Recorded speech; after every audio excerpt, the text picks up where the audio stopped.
Hello, welcome to this video. In this video, we're going to start making the base setup for the Ivy generate. So the first thing that we want to create here for this tutorial is a shape to let the Ivy grow on. And we're going to make something simple with just a box. So let's type in box and we're going to go inside the box. So we have a geometry layer where we can start editing this. Now, this is a quite simple shape. So I maybe want to place a bit more interesting shape. So we're going to grab our handle, maybe move this up like so. And maybe let's create a second box to have like as a part that's sort of like on top of this. So I'm gonna copy the box and merge them together like so. And then we want to grab that box and, for example, make a shape like this. Doesn't have to be exactly this shape, just so we have some variation and some testing geometry for our tool, so it can be looking like so. This is the first step, making this object. So this is our testing geometry. You could use other things if you have something that you can already want to have Ivy grown, you can load in that as well. So now for the actual tool, we want to first of all clean up this geometry or do something with this input. We want to actually do a voxel meshing. And the voxel meshing is actually now being renamed to a grid remesher. So we're going to plug that in and we can see that we now have this grid or these voxels. And what we want to do maybe is also going to our dimensions here and lower this a bit more, like so. So be careful with this. Don't go super low because you will create a lot of more polygons, which of course will later on have an impact on the system. Next thing to do is we also maybe want to do a little peak. This will basically push the shape. So as you can see, this will push the shape based on the normal. And we want to do this because we want to let the Ivy grow on top of the surface. So we actually want to push a little bit away from the surface already. And this can be very subtle, like 0.1, or in my case, maybe even 0.01. Like it can be very subtle, as you can see. We can always go back and change that, but for now, we're going to make it subtle. And this is our basic shape to work with.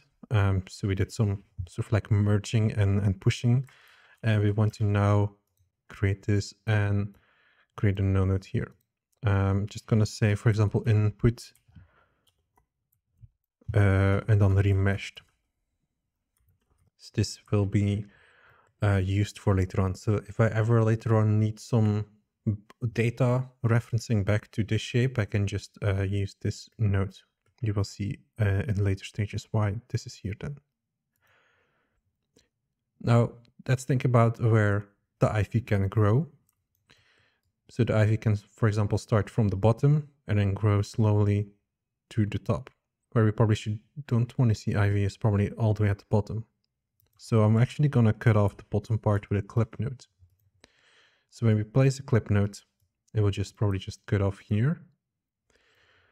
But we want to just cut it off like a little bit at the bottom here, just like a few units. So it's like just cutting off that part. So the origin here, I want to change this dynamically to our input. So we want to make like a little expression. So we want to say get the bounding box of itself, which means 0, like look at itself. And then we want to say from, of course, the y-axis. So the y minimum. Close it off. So now it will be placed all the way at the bottom here. And you can see that it is deleting that part. And now we can play around with the distance to then define where the starting area should be. So you can always use this later on to push up the Ivy more. Like if you wanted to start growing from here, you can just push this up.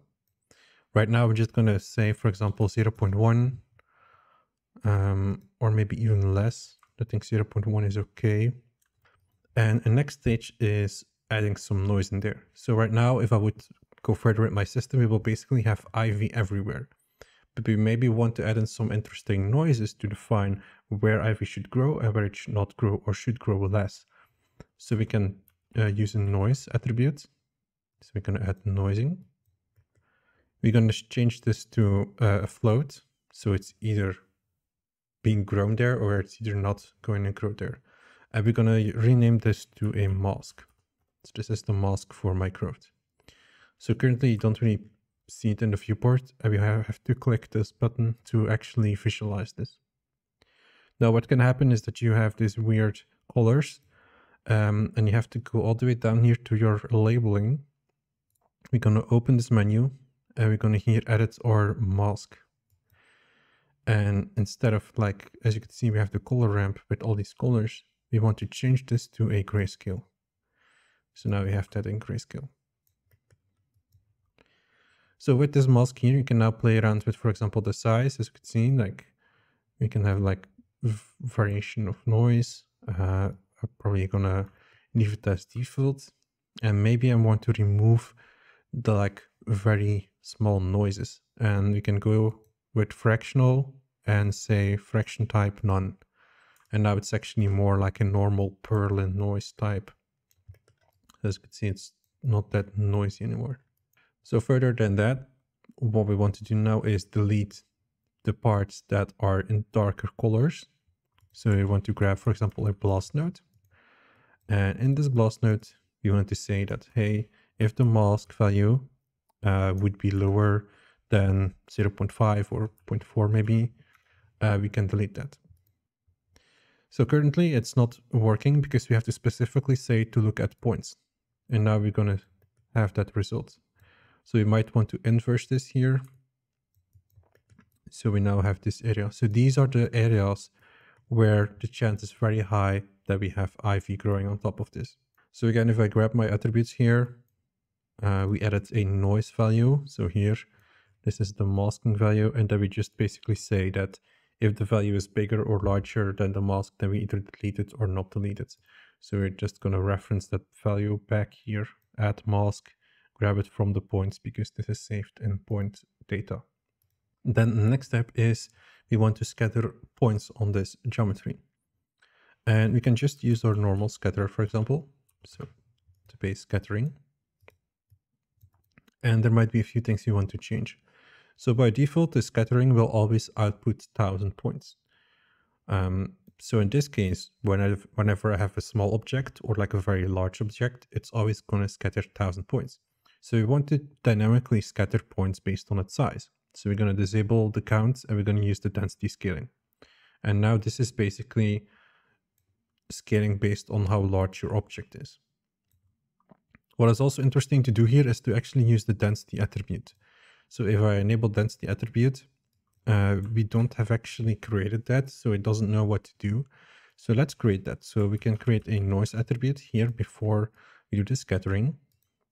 And we're going to say, hey, create a new float again that is called density. I copied the naming before. I can visualize that here again. So this is my density value. And I can play around here, for example, with the scaling of that, as you can see. And now we have this result. So the points are now being scattered based on the density value.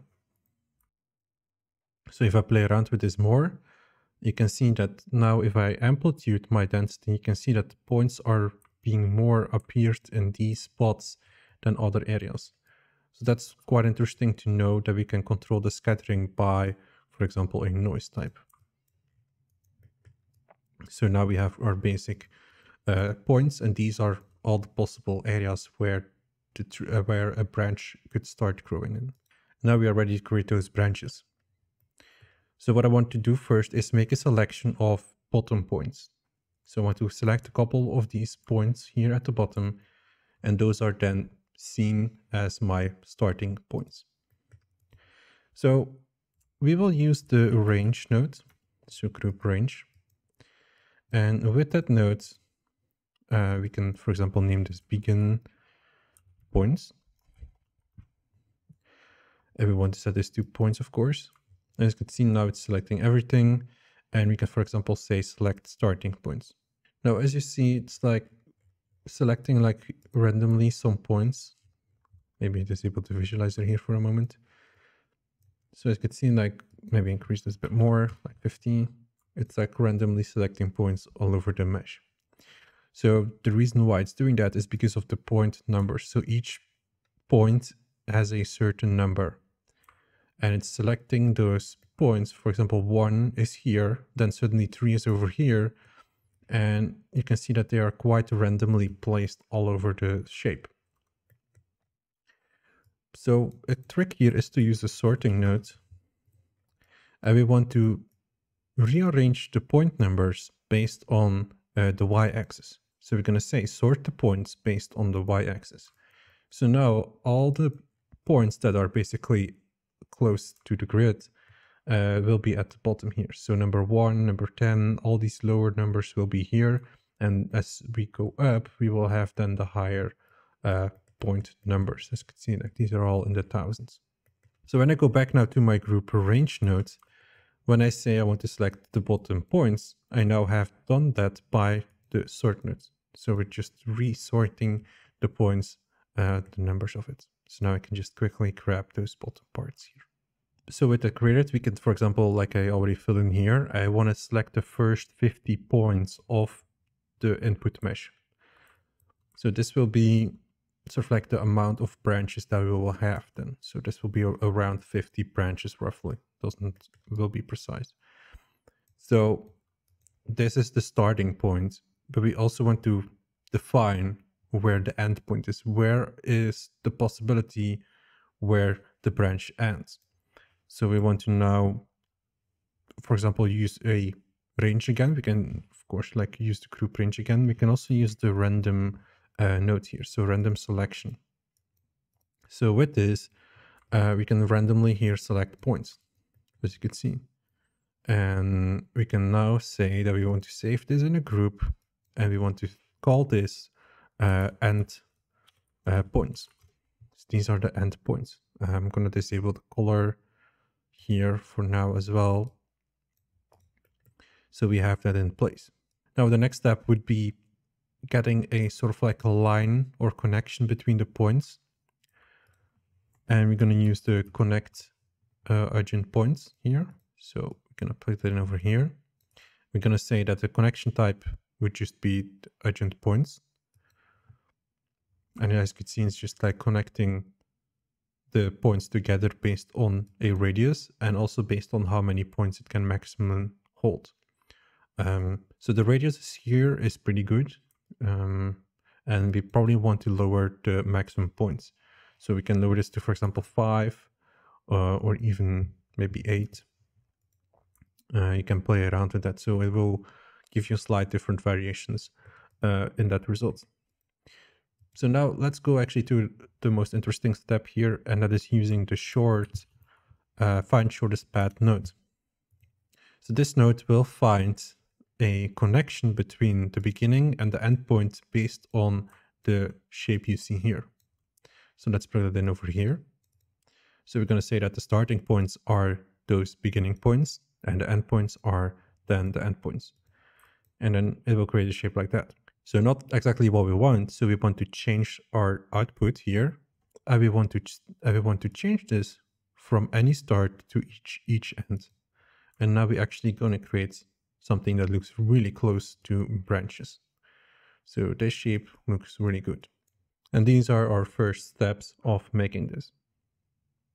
So we can always go back to our network, start playing around with things. I can start playing around here with like the noises. So if I here offset the noises, you can see that we can very quickly get different results.